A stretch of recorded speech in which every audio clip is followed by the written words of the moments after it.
Bona Beje mfowethu, ngiyakuzwa uthi inyanga yenja iyangicasula lento yakho, kodwa ke angeke ngikhulume lutho. Lo mama lo umama sekhaya uyangikhuza uthi kena ngiyekela uMbeje vele uyayihlanyela. Uyayibona indaba ubhizi wena ulibuthi inyanga yenja na wathi uthatha lento ekubeni uvala ngesivalo setekisi eminyango. Lalela baba, uyavuphumelela uyavuna imali. Uyayibona indaba ngeke saloko enakana nawe usezokuyeka ngitheka kuyeke. Uyayibona indaba uyibhayizele njengoba phela wena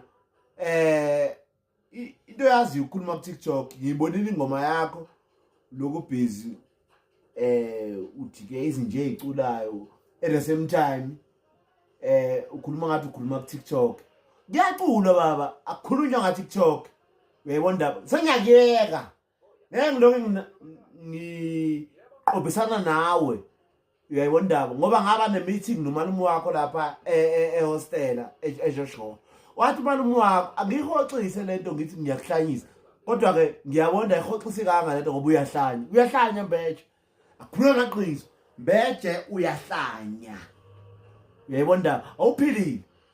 Uyabona lokhu bhinga laba bafana abafishane laba balokuncane lokhu mayogadi lokhu busy no ubani lo weDrete wayesenza umgqumeni uGcabashi. Uyabona bona abantu abasezingeni labo lakho lelo, hayi mina, hayi umyovu. Uyayibona indaba baningi mina abantu ngibaphakamisile bagumamana umhlaba. Uyayibona indaba nizwa ngabo bayabusa emhlabeni. Uyabona lento yana le umnyovu isazobusa kakhulu futhi, isazobusa uthanda ungathandi, isazobusa isazokhomba ngophakathi njengoba ikhomba ngophakathi nje kumanje. Uyanihlula umnyovu bafana bami, ngeke nje ngizintshela mama uyanihlula. Ngeke ngisaloke ngiphendula nawe ngoba uyahlanya Mbeje. Uyayibona indaba uyahlanya lo ngoshana umuntu wami ipipi uMbeje akahlanye uvela uhlanye. Bayangitshela abantu abaningi namaclient ami amaningi angitshela ukuthi kena mkhulu ngicela ukuthi uhlukane noMbeje ngoba uMbeje uyahlanya. Uyayibona indaba uhlanya ngempela bhuti. Uyayibona indaba angeke ngiloke ngiphikisana nawe. Abantu abafuna ukuphakama bagumamana umhlaba abeze kwazi kodwa ngiyabaphakamisa abantu. Uyayibona indaba ngiyabenza ukuthi bakhombe ngophakathi. Uthi wena umyovu uvala ngesivalo setekisi eminyango wayikhabi lo tekisi wethablo noma uyamhlolela uthi uzoba namatekisi. Vele intwana yami ngizwile ithe intwana yami izothenga itekisi lokuqala ingena lapha eFaraday kumina. Uyayibona indaba yabo izongena eFaraday ione amatekisi. Uyayibona indaba lokhu busy wena hey uzokhuluma na ku TikTok. Khuluma ku TikTok, khuluma nje ku TikTok.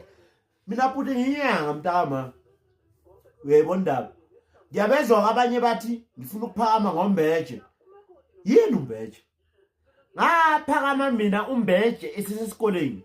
Uza lezi inyanga amagumamana omhlaba zonke ziyazi ukuthi vele mina ngiphakame vele nginemali. Nginemize ebizayo, nginemoto ezibizayo.